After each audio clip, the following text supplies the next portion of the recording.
Bonjour les petits loups, alors précédemment, nous avions abordé les propriétés fondamentales de l'énergie et notamment expliqué que l'énergie se stocke, se transfère et se conserve. Dans cette vidéo, nous allons énumérer les différentes formes sous lesquelles l'énergie peut être stockée. Commençons par l'énergie chimique, qui est l'énergie liée aux transformations chimiques. Il faut savoir que l'énergie est stockée sous forme d'énergie chimique dans la nourriture. Les nutriments, issus de la digestion, sont une source d'énergie. Ils stockent de l'énergie sous forme d'énergie chimique et vont ainsi, grâce à des transformations chimiques, contribuer à fournir l'énergie aux cellules de notre corps, permettre le bon fonctionnement des organes, la contraction des muscles, notamment le cœur, qui pourra ainsi assurer son rôle de pompe et donc impulser la circulation du sang dans les veines et les artères. Cela permettra aussi à notre corps de maintenir une température moyenne de 37 degrés Celsius, capacité assez pratique l'hiver. L'énergie chimique peut aussi être stockée dans le charbon. Les centrales thermiques à flamme exploitent cette énergie en procédant à la combustion du charbon pour produire de l'électricité. Cette énergie, initialement stockée sous forme chimique, sera transférée sous forme de transfert électrique à votre domicile pour votre plus grand bonheur. Par ailleurs, l'énergie qui permet à une voiture d'avancer était en partie initialement stockée dans l'essence sous forme chimique et transférée sous forme de transfert thermique grâce à la combustion de l'essence dans le moteur. Enfin, dans les piles et les batteries, l'énergie est également stockée sous forme chimique et lorsque la batterie recharge le téléphone par exemple, des transformations chimiques ont lieu dans la batterie, ce qui a pour conséquence de transférer de l'énergie au téléphone sous forme là aussi de transfert électrique. L'énergie peut aussi être stockée sous forme d'énergie cinétique. L'énergie cinétique, liée à la masse et à la vitesse, est l'énergie stockée par tout objet en mouvement.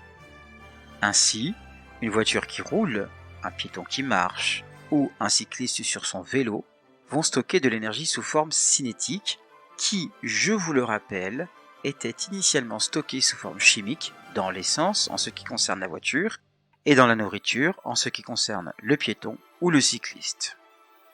Cette énergie est aussi l'énergie stockée par le vent en mouvement, qui permet aux pales des éoliennes de tourner et de produire en bout de chaîne de l'électricité. Autre forme d'énergie, l'énergie potentielle de position, qui elle est liée à l'altitude.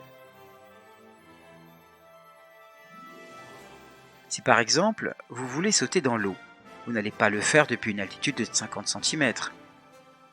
Il vous faudra donc d'abord être en altitude pour stocker de l'énergie potentielle en quantité suffisante, puis au cours de la chute, l'énergie potentielle va être convertie en énergie cinétique et vous gagnerez ainsi de la vitesse pour une entrée dans l'eau tout en délicatesse.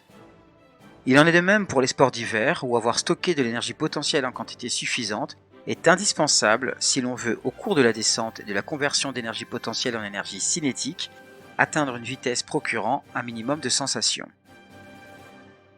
Quatrième forme d'énergie que nous aborderons ici, l'énergie nucléaire liée aux réactions nucléaires.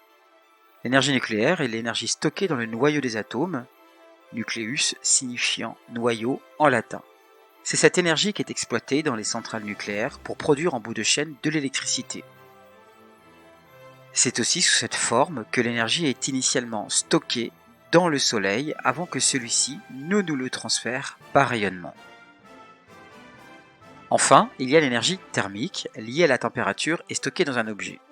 Considérons un objet qui cuit. Il va stocker de l'énergie sous forme thermique, ce qui va permettre d'augmenter sa température et donc assurer sa cuisson. Voilà les petits loups et voici ce qu'il faudra retenir. Pour expliquer les différentes situations que nous rencontrerons au collège, nous devons connaître 5 formes d'énergie. L'énergie chimique, liée aux transformations chimiques, est stockée dans les aliments, le charbon, le pétrole, le bois ou encore des piles. L'énergie cinétique, liée à la masse et à la vitesse, stockée par les objets en mouvement. L'énergie potentielle, liée à l'altitude, est stockée par les objets qui ne seront donc pas au niveau du sol. L'énergie nucléaire, liée aux réactions nucléaires, est stockée dans le noyau des atomes. Et enfin, l'énergie thermique, liée à la température, est stockée dans les objets qui sont chauffés par exemple.